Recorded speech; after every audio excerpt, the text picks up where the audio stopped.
most daredevil group of daffy drivers to ever whirl their wheels in the wacky races, competing for the title of the world's wackiest racer. The cars are approaching the starting line. First is the Turbo Terrific, driven by Peter Perfect. Next, Rufus Roughcut and Sawtooth in the Buzzwagon. Maneuvering for position is the Army Surplus Special. Right behind is the Ant Hill Mob in their bulletproof bomb. And there's ingenious inventor, Pat Pendy in his converter car. Oh, and here's the lovely Penelope Pitstop, the glamour gal of the gas pedal. Next, we have the Bouldermobile with the Slag Brothers, Rock and Gravel. Lurching along is the creepy coupe with the gruesome twosome, and right on their tail is the Red Max. And there's the Arkansas Chugabug with Luke and Blubber Bear. Sneaking along last is that mean machine with those double-dealing do-batters, Dick Dastardly and his sidekick, Muttley. And even now, they're up to some dirty trick, and they're off to a standing start. And why not? They've been chained to a post by shifty Dick Dastardly, who shifts into the wrong gear. And away they go on the way out wacky races. The Gear Jammers Truck Series came to the Auto Club Speedway for the second last race of the season, and people were wondering what the point system was going to be like, as Gloria Quintanilla and Brett Punkari were the two main contenders fighting for the championship. Jason Garrett, Gloria Quintanilla, Chris Scallop, Brett Punkari, and James Walker were the top five, as another big field of trucks rounded the Auto Club Speedway for 100 laps of racing action. And Garrett's lead would last to lap number 13 when Gloria Quintanilla go to the inside of turn 2. Chris Scallop fought about making it free wide, but he fought better of it, and Quintanilla would get the lead from Jason Garrett at the exit of turn number 4, as there were as many as 7 drivers scrambling for positions as the draft and some way this track works. There's a lot of close racing, almost like a Daytona. And then at number 19 was a crazy moment. Cole Woody and Brett Punkari were fighting it out for the number 2 spot when he comes down and blocks Punkari, sending him down almost to the apron of the racetrack. Punkari would eventually get the number 2 spot, and they would exchange this position for a few laps, and then the caution clock would come out on lap number 30, and that would be the first caution of the race. And then after the restart, number 37, the 2-point contenders went at it. Punkari to the inside of Quintanilla in the exit turn 4. They would go side by side down the front straightaway. Punkari would get credit with the lead and a bonus point.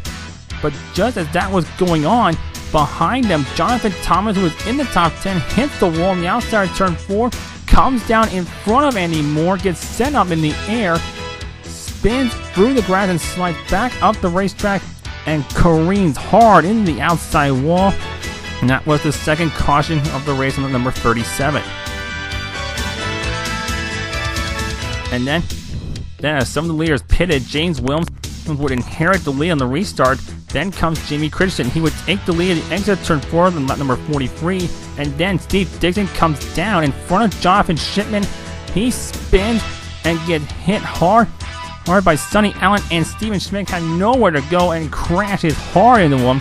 And that would be the first caution of the race. And then to make matters worse for Jonathan Thomas, he got a piece of the action as well. And then on number 50, series newcomer Katie Hyde was go to the inside of Jamie Christensen on the exit of turn number 2, and she would take the lead for the first time in her season debut.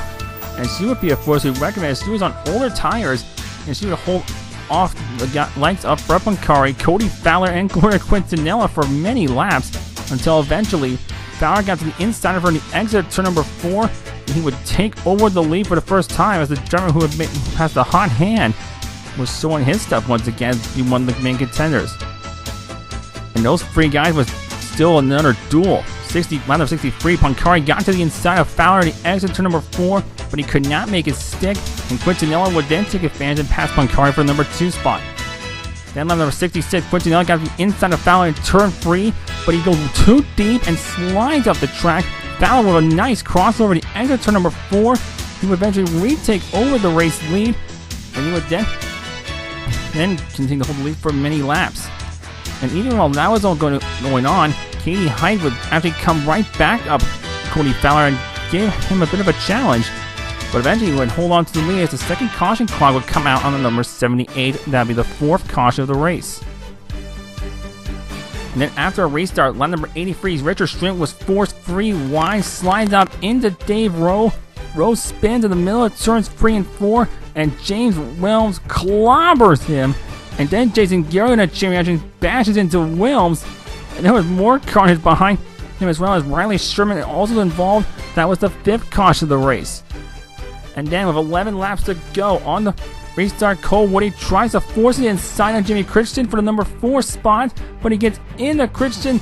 He overcorrects and smashes the wall head on. And that'll be the 6th caution of the race. And then we fast forward to the final lap. Quintanilla got to the inside of Fowler, tries to hold it in turns 3 and 4, but he could not make it stick. Fowler gets the lead right back, and he would hold on Quintanilla, who actually gets passed by Katie Hyde right at the start-finish line. And Fowler takes his 3rd win of the season and his 2nd in a final results were Cody Fowler, Katie Hyde in 2nd, Gloria Quintanilla in 3rd, Jordan Malish 4th, Brett Punkari in 5th, Jacob D. Painter was 6th, Richard Schwinn 7th, Chris Gallett 8th, Josh Shep 9th, and Joe Edrick around the top 10. And in the point standings with 1 race to go and 0 drop races counted, Gloria Quintanilla has a 20-point lead over Brett Punkari, Cody Fowler 37 back, then it's Jordan Malish, James Williams, Chris Gallett, Joe Edrick, Jonathan Shipman, Jimmy Crichton, and Richard Schwinn running at the top 10 and in the season finale at Daytona.